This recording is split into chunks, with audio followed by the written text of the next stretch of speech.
মারামারি হবে কেন? এই মারামারি হবে কেন? এই মারামারিটা যারা করাচ্ছে তাদের দিকে দেখুন, তারা এসি রুমে বসে চা খাচ্ছে। শুভেন্দু অধিকারী বিভাজনের রাজনীতি করে সবকা সাথ সবকা বিকাশ করলে পশ্চিমবাংলায় 42% যদি আমরা দেখি বিজেপি ওই এত মুসলমানদের বিরোধ দিচ্ছে কেন না? আর ওরা ভোটরা সবকা সাথ সবকা বিকাশ বলছে আর মমতা ব্যানার্জি রাষ্ট্রপুরের বিরোধী করছে। আবার এসি বলে গেছে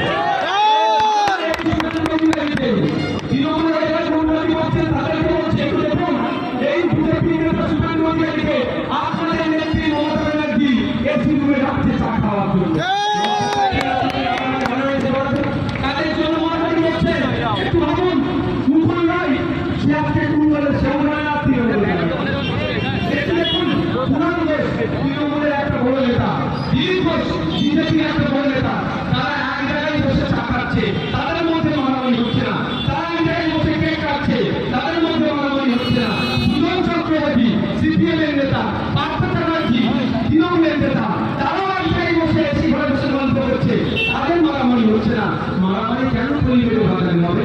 মারামারি কেন ওটা রামিনপুরে হবে? মারামারি কেন কাজ চলে হবে? মারামারি সুনীল চক্রবর্তী বড় নেতা, পার্থচার্য বড় নেতা, তারা মারামারি করে ফেলে।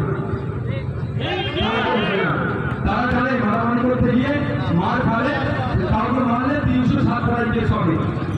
307 ধারা মানে ওই জেল জরিমানা হবে। আর মারতে গিয়ে অবস্থানে যদি মারা যায় 302 ধারা হবে।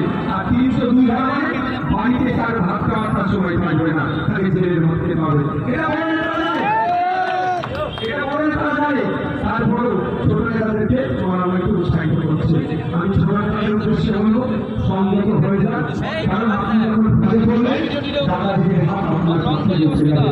আর একটা কথা, যারা ছোট নেতারা লড়াই করছেন তো আমি তাদের বলছি 7 তারিখ অবধি অপেক্ষা করুন। 7 তারিখ আমি কটা নেতার নাম বলে যাচ্ছি এখানে, 7 তারিখ অবধি অপেক্ষা করুন। তার পাঁচিলে ওকে বসে আছে, কোন দিকে যাবে? নারায়ণ গোস্বামী, পার্থ ভৌমিক, হাজি ইসলাম,